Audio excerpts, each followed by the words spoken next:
Assalamu alaikum, my dear students. Today we are going to discuss about the solid wastes.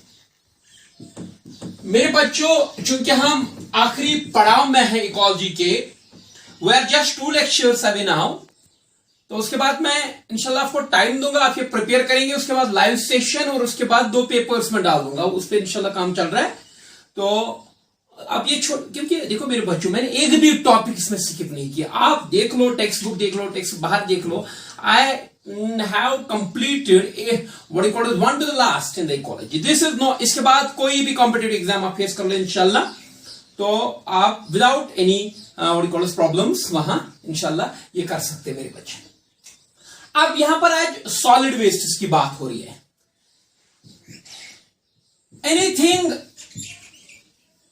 anything that comes out as trash, anything that comes out as trash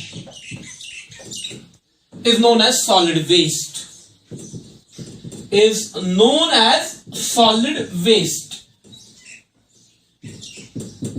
देखो बेटा, जिसको हम आम terminology में कूड़ा करकट बोलते हैं, जो भी कूड़ा करकट निकलता है बेटा, चाहे कहीं से भी निकले, ऑफिस से निकले, स्कूल से निकले, घरों से निकले, बेटा माइनिंग प्लांट से निकले, कहीं से भी जो सॉलिड फॉर्म में जो हमारे वेस्ट निकलते हैं बेटा, ट्रैश जो निकलता है, that anything that comes out as trash is known as solid waste. ये कॉपी कर लो बेटा, सॉलिड वेस्ट किसको बोलते हैं बेटा, that's very very important. Now इसके बाद मेरे बच्चों ये तो था सिंपली कि सॉलिड वेस्ट किनको हम बोलेंगे. Now sources of solid waste, ये आपने लिखा, अगर आपने लिखना बाकी है तो मैं रिपीट करता हूं बेटा. Anything that comes out as trash, anything that comes out as trash is known as what you called as solid waste. Sources of solid pollution, sources of what we called as solid wastes. अब ये मसला है कि solid waste कहां से निकलते बेटा. One is we have municipal solid waste, one is we have municipal solid waste, number 1.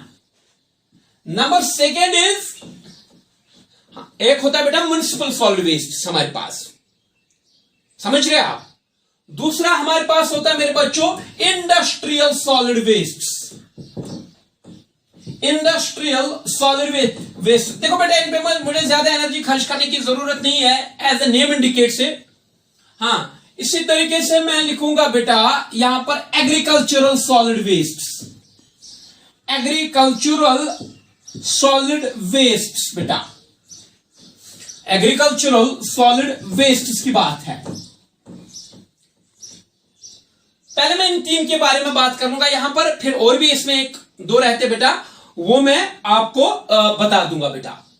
Municipal solid waste जो होते बेटा, इट इंक्लूड सॉलिड वेस्ट, इसमें वो सॉलिड वेस्ट होते बेटा that come out from the homes, जो होम से निकलते बेटा,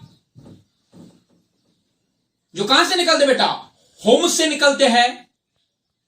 जो मेरे बच्चों ऑफिस से निकलता है, जो बेटा स्टोर से निकलता है, कॉपी कर लो, ये समझ रहे आप बेटा. ये इन waste which are collected by municipal wastes क्यों बेटा, because generally they are collected by the municipal authorities, municipal what you called as municipalities इनको कलेक्ट करते बेटा. तो इनको हम बोलते हैं what, शाबाश, municipal solid waste. What are municipal solid waste? Solid waste are coming out from the homes, offices, stores, they are called as municipal solid waste. It includes, इनमें क्या आता है बेटा, it includes food wastes, it includes, इनमें food waste आते बेटा, इनमें paper आ जाता है बेटा, फूड वेस्ट पेपर आ जाता है बेटा इनमें. इनमें बेटे आ जाते हैं called as rubber, textile etcetera. तो इनको हम बेटा इनको हम बोलते हैं what called as municipal solid waste. समझ रहे हैं आप किनको बेटा म्युनिसिपल सॉलिड वेस्ट बोलते हैं। अब रह गई बात इंडस्ट्रियल सॉलिड वेस्ट की। They are what called as the, शाबाश बेटा, ये वो सॉलिड वेस्ट होते हैं जो इंडस्ट्रीज से निकलते बेटा।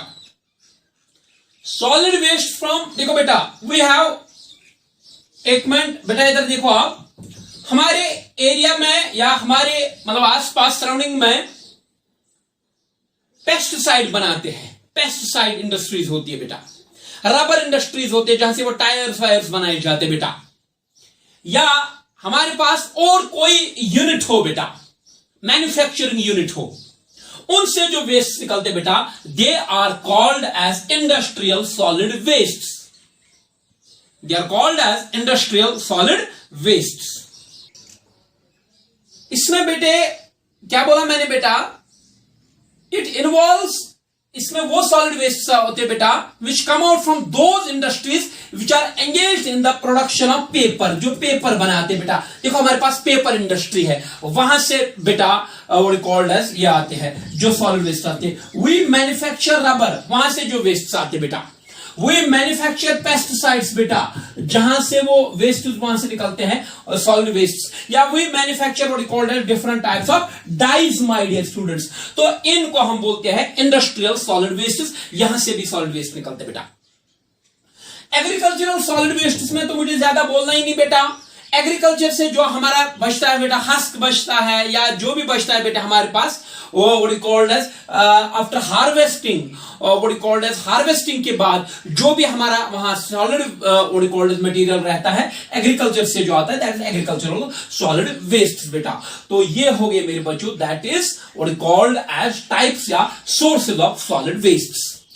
Okay my dear students, when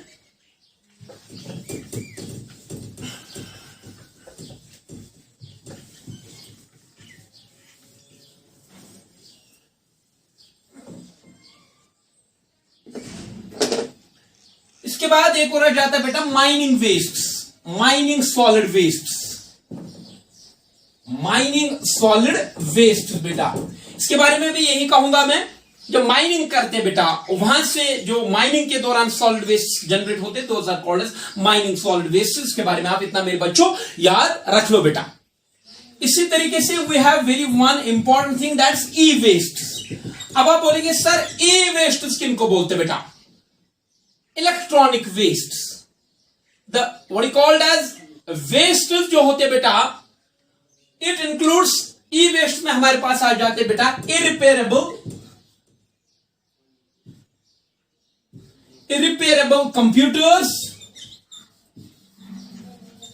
and other what is called as electronic और टेक्नोलॉजिकल एप्लियंसेस बेटा, जो इसमें हमारे पास आते हैं, इनको हम ई वेस्ट बोलते बेटा, electronic waste. What are e waste बेटा? ई वेस्ट किनको बोलते हैं? जैसे हमारे पास खराब हो गए कोई कंप्यूटर्स का सेटअप है, what is called as we have keyboards, we have what is called as monitors, या we have other what is called as items which are what is called as electronic items, उनको हम ई waste बोलते बेटा। तो जो replaceable हो तो वो इसमें आ जाते हैं मेरे बच्चों। याद रखो यहां पर टेक्स्ट बुक का एक पॉइंट है, 50% of the e waste, 50% of the e waste, जो दुनिया में 50% ऑफ ई वेस्ट जो प्रोड्यूस होते बेटा, they are what is called as, ये 50% of the e-waste generated in the developed countries, they are what is called as supplied or they are transferred what is called as to the developing countries. They are what is called as transferred to the developing countries like India, Pakistan, even textbook में China भी लिखा हुआ है बेटा, IPC, ये transfer किए जाते हैं। अब ये डिबेटेबल नहीं है चाइना डेवलपिंग है कि डेवलप्ड है, ये बेटा एक और इश्यू है। इसमें बहुत सारे इंडेक्सेस देखे जाते हैं, जीपीपी वगैरह, वो आप अलग चीज बात है। मैं टेक्स्ट में इधर लिखा हुआ तो इस पे आप नहीं बोलना कि सर चाइना डेवलपिंग नहीं है, वो आप डाइजेस्ट कर लो मेरे बच्चों। मैंने क्या बोला, जो दुनिया में 50% जो डेवलप्ड नेशन है दुनिया में, उनमें उनसे जो 50% ई वेस्ट निकलते हैं बेटा, they are supply to the developing nation like India, Pakistan and China. Sir आप बोलेंगे सर वो इनको क्या करते हैं, वो इनको रिसाइकलिंग, या तो रिसाइकलिंग अगर किसी हद तक हो पॉसिबल, लेकिन जो मेन वजह है वो उनको वहां से बेटा इंपॉर्टेंट मेटल्स मिलते हैं। इनको वहां से क्या नहीं मिलते बेटा, इंपॉर्टेंट मेटल्स, गोल्ड वो इनसे निकालते हैं, वो इनसे बेटा सिलिकॉन निकालते हैं, वो इनसे बेटा इंपॉर्टेंट जो इनमें मेटल्स लगे हुए होते बेटा, वो इनमें से निकाले जाते हैं बेटा, और इसको हम बोलते हैं बेटा, इनको हम ई वेस्ट बोलते हैं। ई वेस्ट से ये निकालते हैं ई वेस्ट से इंपॉर्टेंट मेटल्स। ये लिख लीजिए आप,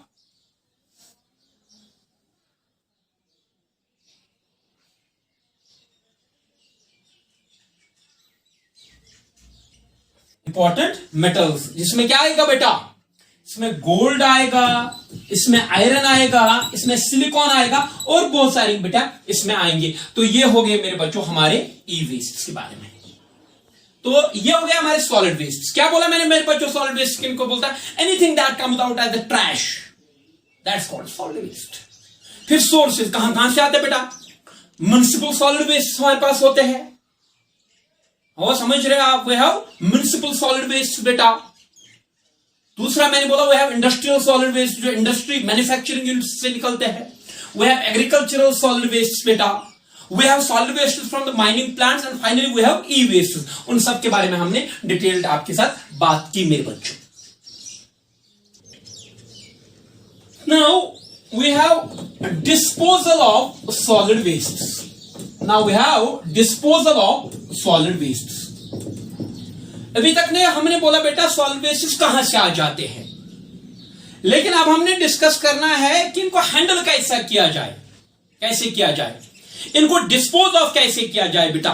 that is another important thing that is involved in the disposal of solid waste, that's very very important. इसमें बहुत सारे इक़्तिदाम हम करते बेटा, वी टेक मेनी स्टेप्स बेटा। जैसे हमारे पास रैग पिकर्स होते हैं, कबाड़ी वाले जो कबाड़ा जमा करते हैं, आपको पता होगा वो क्या करते हैं बेटा, they are doing a great job. What they actually do is that they segregate these wastes, वो चीजें अलग कर लेते हैं इनमें बेटा। जैसे we have, they take plastics out, they take iron rods या iron what you called as iron based what you called materials out, जिसको वो निकालते अलग अलग, इनको सेग्रीगेट करने में बहुत बेटा ये मदद करते हैं। कबाड़ी वाला are doing a great job, they are segregating that. अभी ये जो सॉलिड वेस्ट है बेटा, इनको हम 3 कैटेगरीज में क्लासिफाई करते हैं। वन इज बायोडिग्रेडेबल, वो एक तो बायोडिग्रेडेबल सॉलिड वेस्ट हम बाहर निकालते हैं, सेग्रीगेट करते हैं।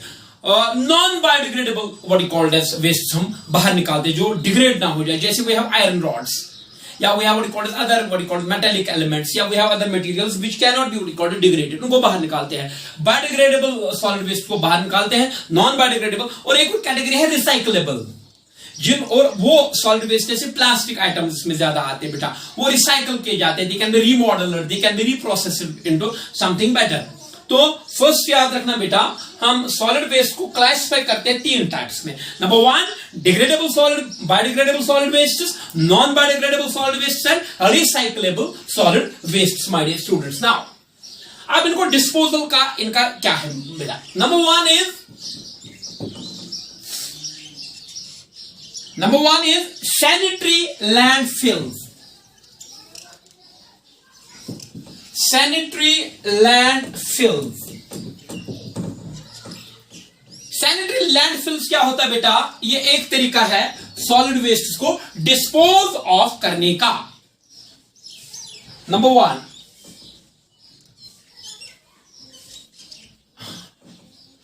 इसमें हम क्या करते हैं बेटा, एक ट्रेंच हम बनाते हैं, what you called as make a trench.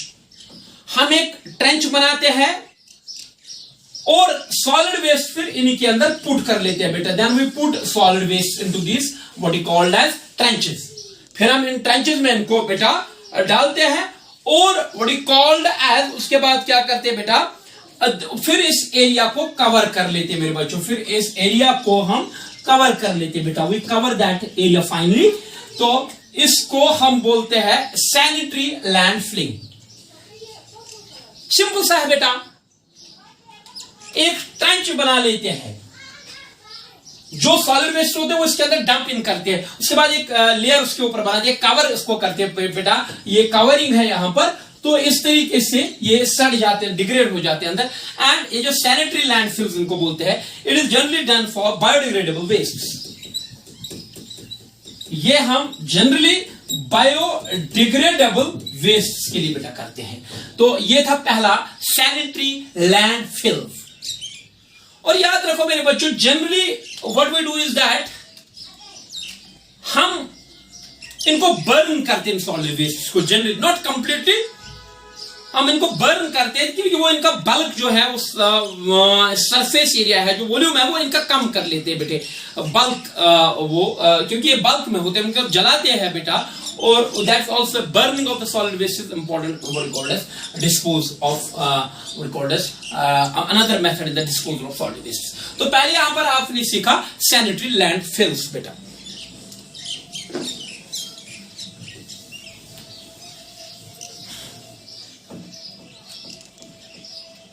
Now second is incineration. ये मेरे बच्चों इसका ख्याल रख लेना, इंसिनरेशन ये बेटा इंपॉर्टेंट है, ये अक्सर वहां पर पूछा जाता है, इंसिनरेशन क्या होता है। इंसिनरेशन होता है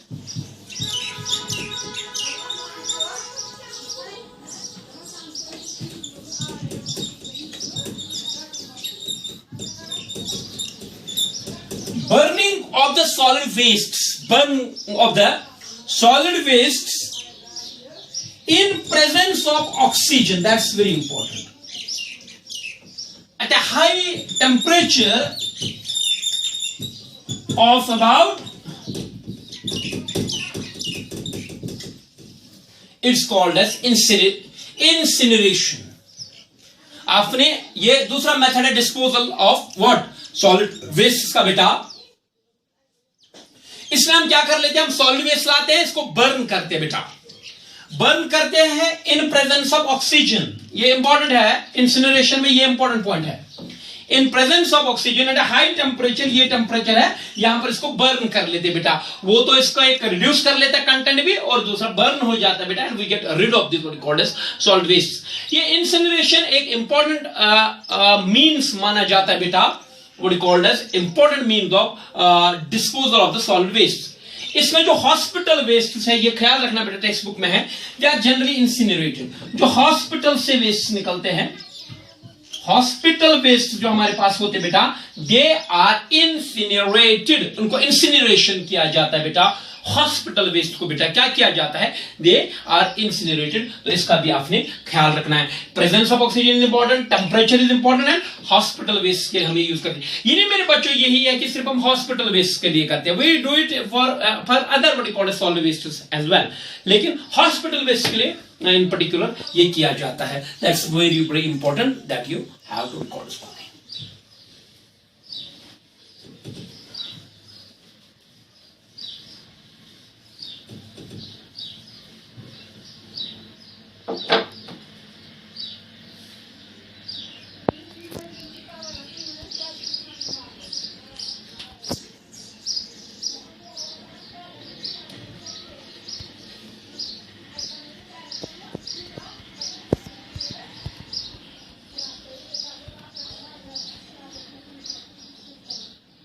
मेथड है दैट इज पायरोलाइसिस।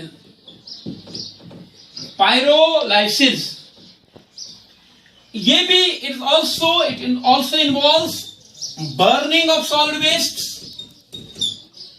इसमें भी हम सॉलिड वेस्ट को बर्न नहीं करते बेटा, लेकिन यहां पर इंपॉर्टेंट है इन एब्सेंस ऑफ ऑक्सीजन, ये इंपॉर्टेंट है। It is burning of solid waste in absence of oxygen at a temperature of about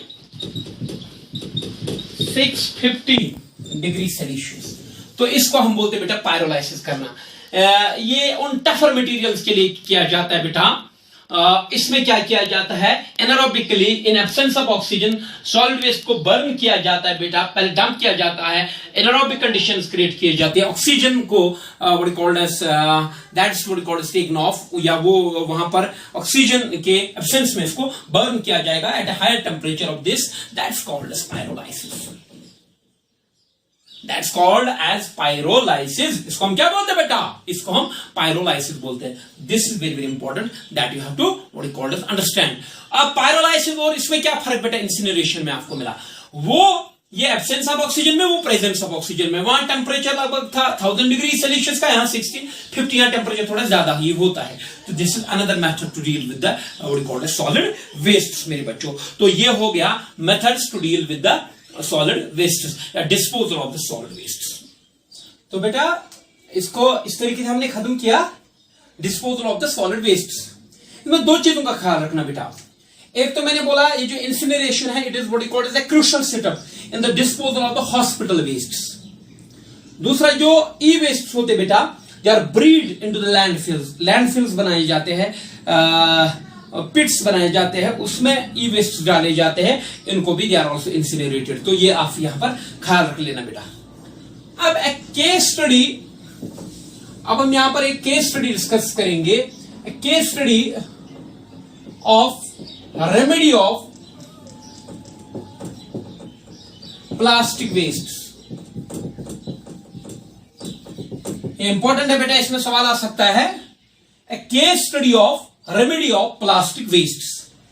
plastic waste को कैसे बेटा हैंडल किया गया, इसके लिए एक रेमेडी है बेटा.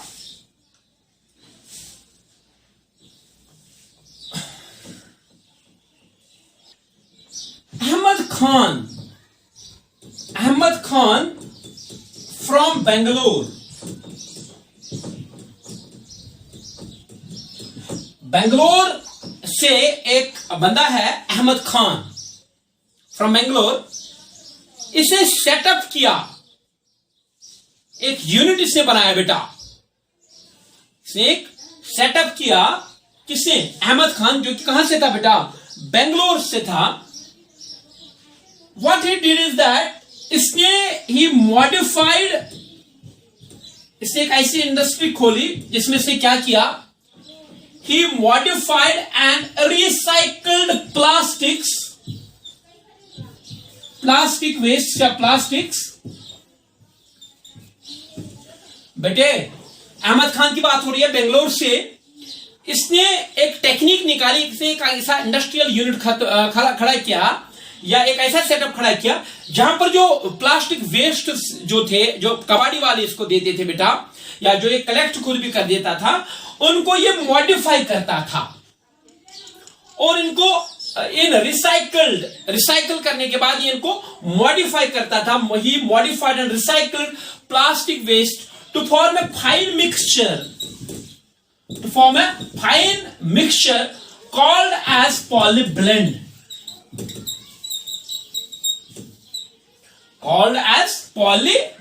इसको हम क्या बोलते हैं बेटा, पॉलीब्लेंड बनाते हैं. इसे एक जबरदस्त काम किया बेटा. ये जो प्लास्टिक वेस्ट थे इनको कलेक्ट किया जाता था, इसके बाद इनको ये रिसाइकल करता था और उसके बाद मॉडिफाई करता था इनटू फाइन पाउडर, और what you call it, I can say into fine powder, and that powder is called as polyblend. That powder is called as what, polyblend. तो बेटा क्या बनाने में कामयाब हो गया हमारा what you called as Ahmed Khan, polyblend बनाने में. इस पॉलीब्लेंड को जो है, इस पॉलीब्लेंड को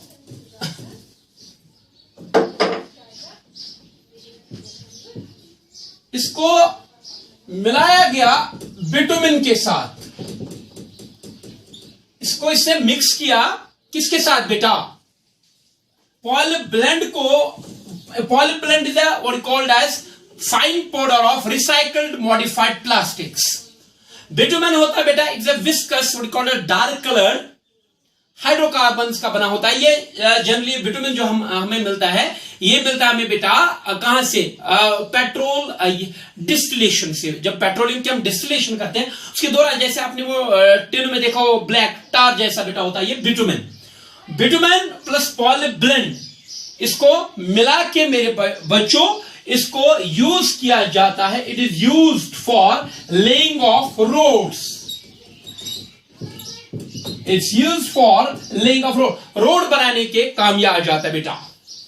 ये जो what you called as it's used for laying of roads, ये what you called as laying of roads बेटा बनाने में, रोड बनाने में काम आता है। जो पॉलीब्लेंड होता है, ये बिटुमेन जो होता है बेटा, ये जो पॉलीब्लेंड होता है ये क्या होता है बेटा, इसका ये जो मिक्सचर होता है किस किस का, पॉलीब्लेंड का प्लस बिटुमेन का, ये इंक्रीज करता है water repelling capacity, what you called as, which in turn what you called as, इसका जो मिक्सचर है ये क्या कर लेता है बेटा, it increases, ये जो पॉलीब्लेंड बनता है it increases water repelling capacity, what you called as, it increases water repelling capacity of bitumen। जो पॉलीब्लेंड होता है बेटा ये वाटर रिपेलिंग कैपेसिटी बिटुमेन की बढ़ा देता है बेटा, and it which in turn increases road life by a factor of 3, which in turn increases what is called as road life by a factor of 3। देखो बेटा जो हमारा पॉलीब्लेंड होता है जब इसको बिटुमेन के साथ लगा देते हैं, इसमें जो रोड बनाते हैं उस रोड में जिसमें हमने पॉलीब्लेंड यूज किया बेटा, इसमें वाटर रिपेलिंग कैपेसिटी बढ़ जाती है। और आपको पता है जितना वाटर रिपेलिंग कैपेसिटी बढ़ जाएगा रोड का उतना इसका लाइफ बढ़ जाता है, and what is called as, इसका लाइफ बढ़ जाता है by a factor of 3, by a factor of, by the students 3। It was proved by, ये होता है असल में इट वॉज प्रूव्ड बाय, इस फैक्टर को इसको बेटा प्रूव किया अहमद खान ने इसको प्रूव किया। Ahmad Khan proved this, that adding polyblend to the bitumen increases road life by a factor of 3। It was proved by Ahmed Khan in collaboration with RV College of Engineering, RV College of Engineering, what he called as, and Bangalore, what he called as City Corporation।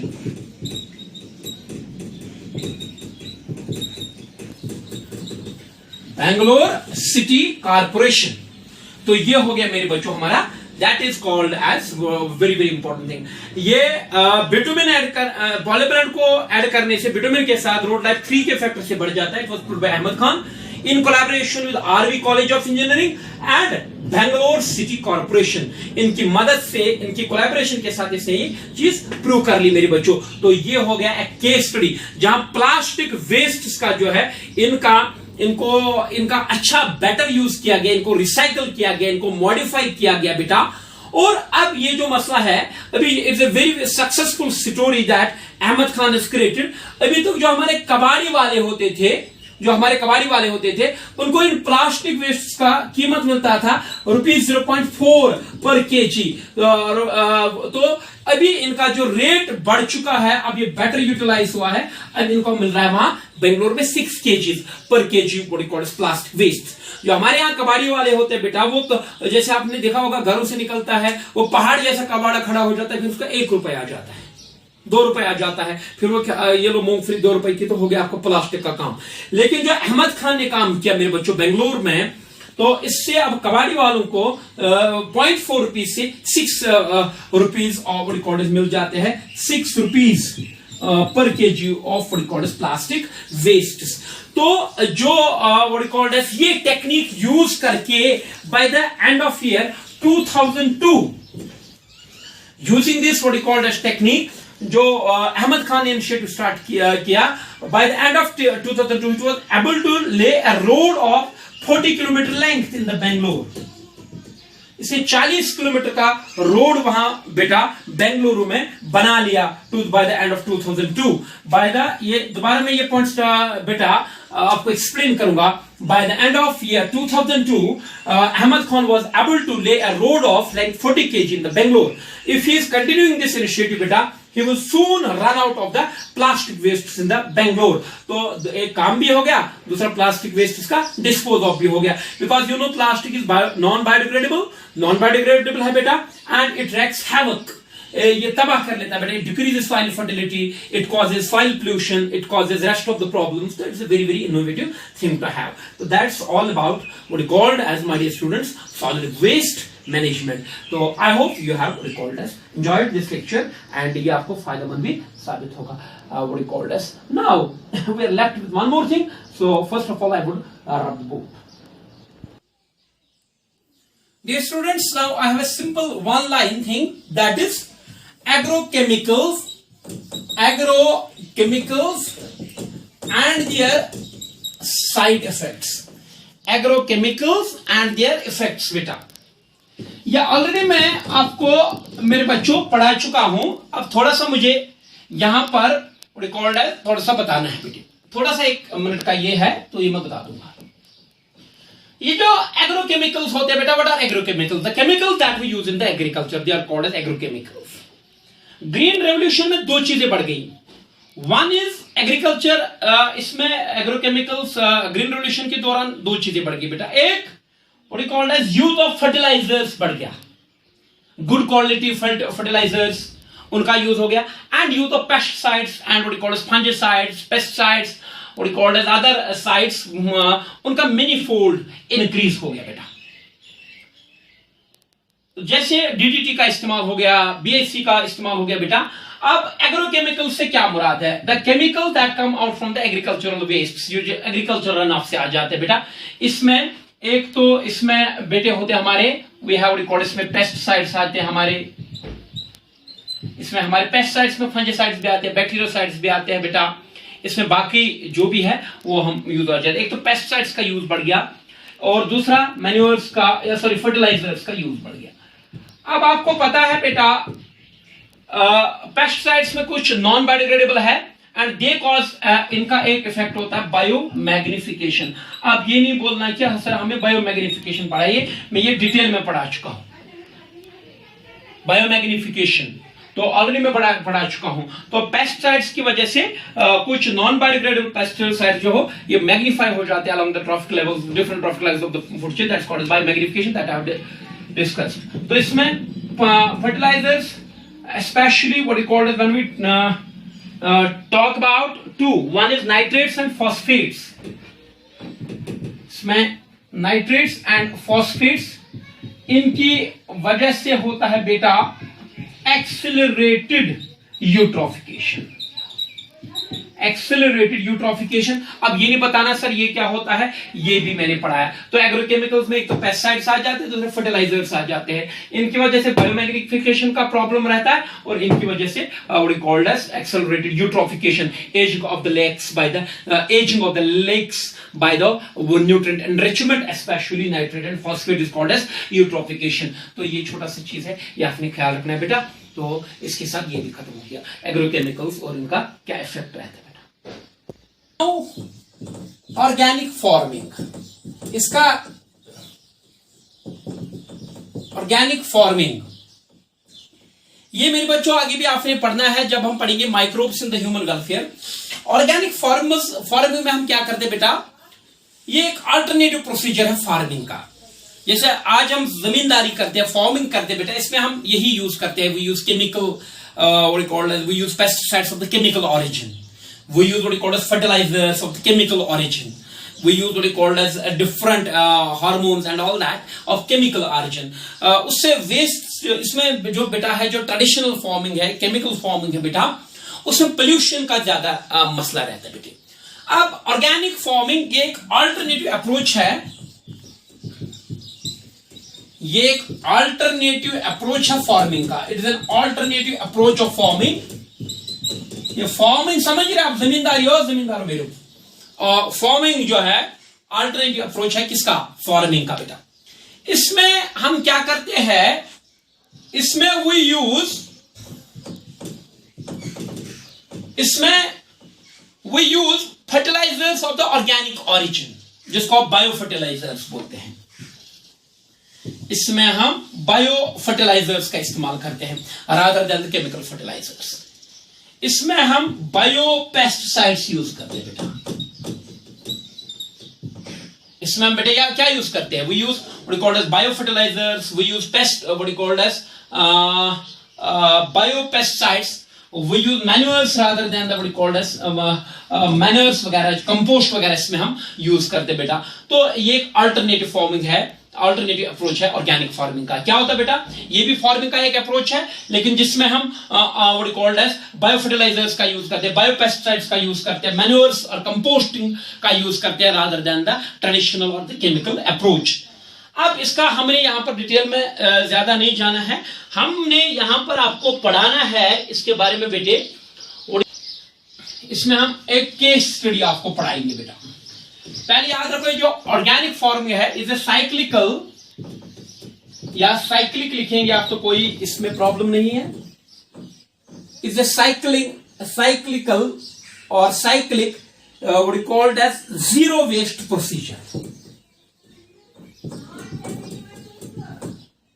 Zero waste procedure, it's a cyclic zero waste procedure बेटा। आप बोलेंगे sir वो क्या होता है cyclic zero waste procedure? इसमें जो एक चीज से हमारा वेस्ट निकलता है वो दूसरे में मैन्योर का काम करता है। जो एक प्रोसेस का वेस्ट निकलता है वो दूसरे के लिए बहुत इंपॉर्टेंट रहता है बेटा। इस तरीके से इसको हम बेटा बोलते हैं साइक्लिक और जीरो वेस्ट प्रोसीजर। यहां पर मैं एक केस स्टडी आपको बता दूंगा।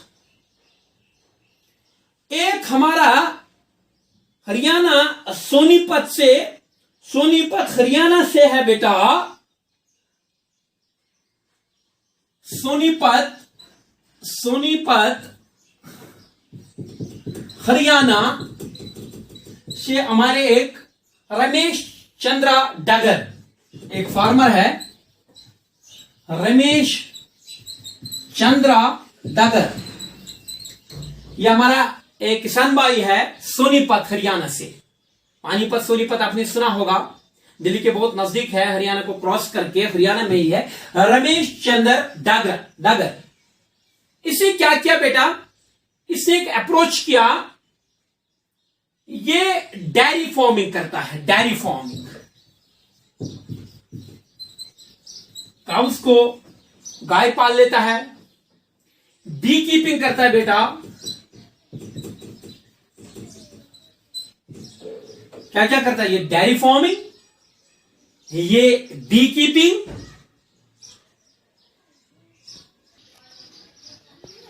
ये डेयरी फार्मिंग, बी कीपिंग और एग्रीकल्चरल एक्टिविटीज, एग्रीकल्चर ये साथ साथ चलाता है बेटा। कौन? रमेश चंद्रा डगर, सोनीपत हरियाणा से। इसने एक ऑर्गेनिक फार्मिंग शुरू की है, dairy farming, bee keeping, agriculture, ये इनको एक चेन में चलाता है बेटा।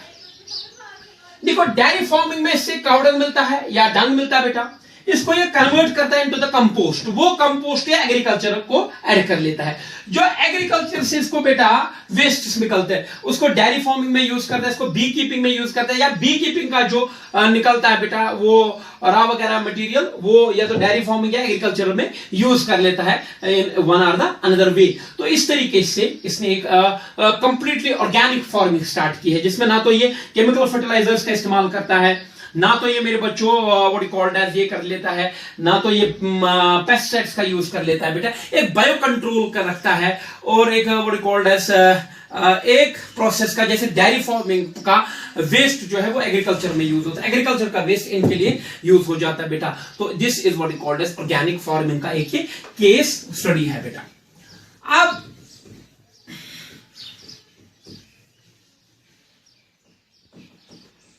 ने क्या किया है, जो हमारा डगर साहब है, डगर साहब ने हरियाणा किसान वेलफेयर क्लब फॉर्म किया है।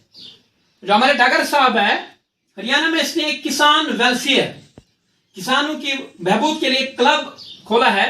ये नहीं बेटा वहां क्लब से यू मीन व्हाट, क्लब में यही चीजें होती है कि कैसे ऑर्गेनिक फार्मिंग की जाए बेटा। तो उसके भी 5000 farmers have membership of that, तो उसमें अभी 5000 फार्मर्स की मेंबरशिप है बेटा। तो ये एक अच्छा अप्रोच, अभी अल्टरनेटिव अप्रोच डेवलप हो रहा है बेटा। इसके साथ ये दो चीजें खत्म हो गई, ऑर्गेनिक फार्मिंग। तो by this we have ended this topic बेटा। Now we are left with the two topics in that, one is greenhouse effect and another is ozone layer depletion. Inshallah I will try to finish them off. तो उसके बाद मैं बेटे next unit start करूंगा बेटा। Thank you, till then good bye, take care of yourself, take care of your health बेटा। हमें भी अपनी दुआ में याद रखो। That's all for today. Rest will be discussing in the next lecture. Keep watching. Thank you very much.